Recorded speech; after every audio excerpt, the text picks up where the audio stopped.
अब हम देखेंगे कि कोई लाइन अगर कोई एंगल पे इंटरसेक्ट कर रही है तो उस एंगल को हम कैसे कैलकुलेट करें।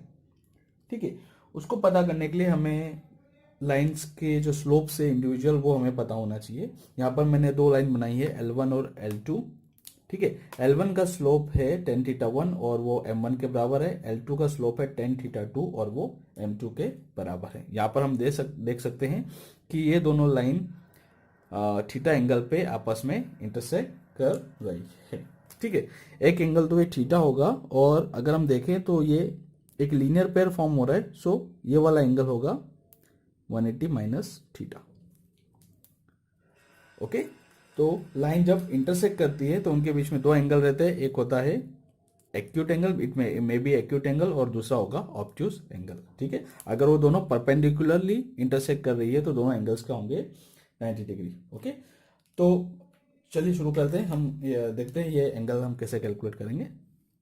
ठीक है, तो यहाँ हम देखें, अगर मैं यहाँ ए पॉइंट दे दूँ, यहाँ बी पॉइंट दे दूँ और यहाँ पर सी पॉइंट दे दूँ तो ये एक ट्राइंगल यहाँ पर मैंने कंस्ट्रक्ट कर लिया। ठीक है, और for triangle A B C this angle theta 2 will be acting as a exterior angle and we know that the exterior angle is equal to the sum of two interior angle. Okay, exterior angle is equals to sum of opposite interior angle. Okay, so this theta 2 would be equals to theta plus theta 1 in triangle ABC, और यहां से हम लिख सकते हैं theta would be equals to theta 2 minus theta 1।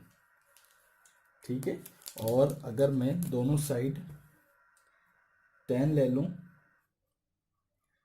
tan of theta would be equals to tan of theta 2 minus theta 1 and tan theta would be equals to, यहाँ पर अगर मैं tan of a minus b का formula लगाऊं तो ये हो जाएगा tan theta 2 minus tan theta 1 upon 1 plus tan theta 2 into tan theta 1।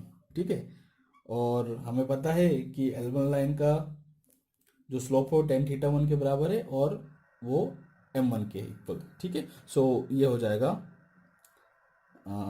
इसे m1 इसे m2, तो tan थीटा 1 की जगह m1 लिखेंगे, tan थीटा 2 की जगह m2, सो ये this will be m2 minus m1 upon 1 plus m2 m1। Okay, जिसे हम ऐसा लिख सकते हैं 1 प्लस m1 m2। ठीक है, तो ये फॉर्मूला डिराइव हो गया है एंगल कैलकुलेट करने के लिए। अगर कोई दो लाइन इंटरसेक्ट करती हो तो वो कितने एंगल पे इंटरसेक्ट करती है वो आप इस फॉर्मूले से डिराइव करेंगे। ओके, अब आप यहाँ पर देखें, यहाँ पर मैंने जैसे बताया कि एक एंगल थीटा है तो दूसरा क्या होगा 180 माइनस थीटा, क्योंकि दोनों लीनियर पेयर फॉर्म करते हैं। ठीक है, तो अगर यह फॉर्मूला यूज करते हुए आपकी tan थीटा की वैल्यू आ गई नेगेटिव, सपोज करो कि जो आपने एंगल कैलकुलेट करा tan थीटा वो आ गया नेगेटिव। ठीक है, अगर वो नेगेटिव आ गया तो आप घबराइए नहीं, आपने उसका ऑब्ट्यूस एंगल कैलकुलेट कर लिया है। ठीक है, एक्चुअल में यहाँ पर कोई डिफरेंस नहीं कि आप किसको m1 लें किसको m2 लें। ठीक है, अगर वो नेगेटिव आया तो आपने ऑब्ट्यूस एंगल कैलकुलेट कर लिया, अगर वो पॉजिटिव आया तो आपने एक्यूट एंगल कैलकुलेट कर लिया। ठीक है, इसीलिए इन दोनों कंडीशंस को मिला के हम tan थीटा को ऐसा लिख सकते हैं, tan theta would be equals to mod of m2 minus m1, sorry this is m1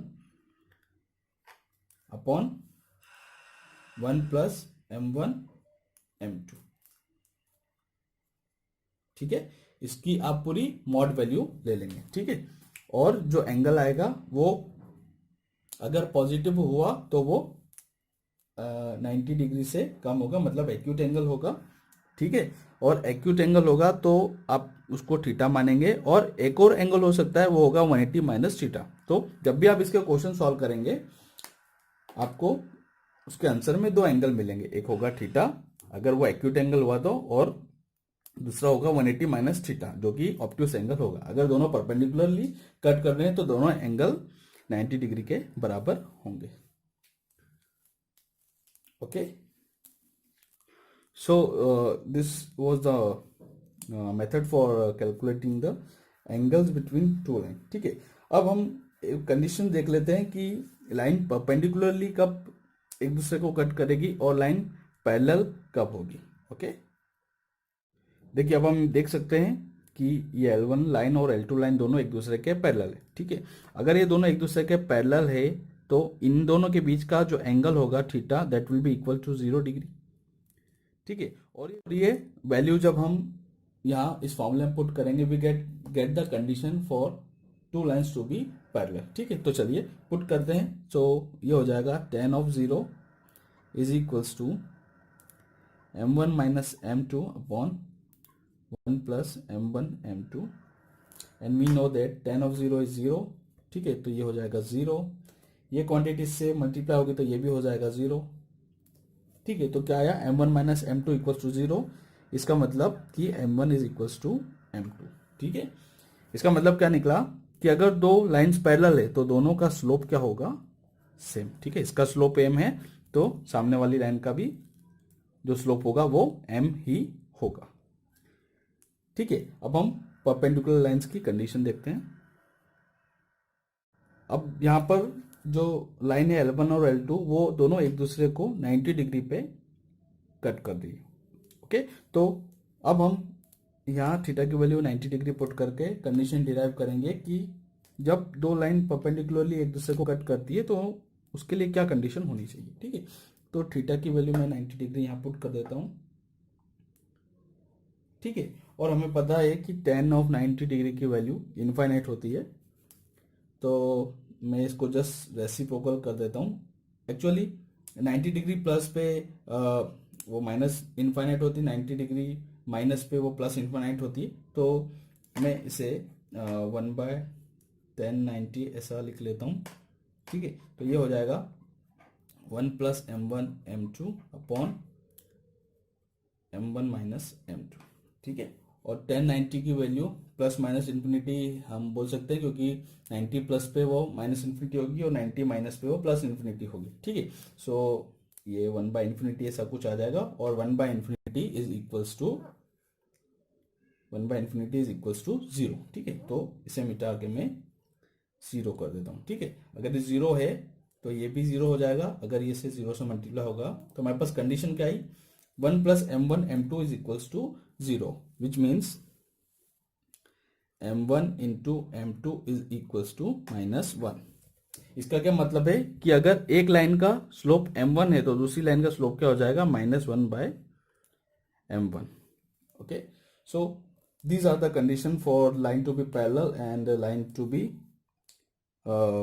perpendicular। ठीक है, अगर हम सम अप करके लिखे तो पैरेलल लाइंस के लिए m1 is equals to m2, मतलब दोनों लाइन का स्लोप बराबर। परपेंडिकुलर लाइंस के लिए m1 into m2 is equals to -1। okay, I hope that this video will be helpful for you all, and if you're new on my channel don't forget to subscribe। यहाँ पर हमने अच्छी खासी यहाँ तक theory हमने कंप्लीट कर ली है। नेक्स्ट हम कुछ प्रॉब्लम्स करेंगे लाइंस के एंगल्स के लिए और स्लोप कैसे निकालते, ताकि you get a better picture for what you are learning।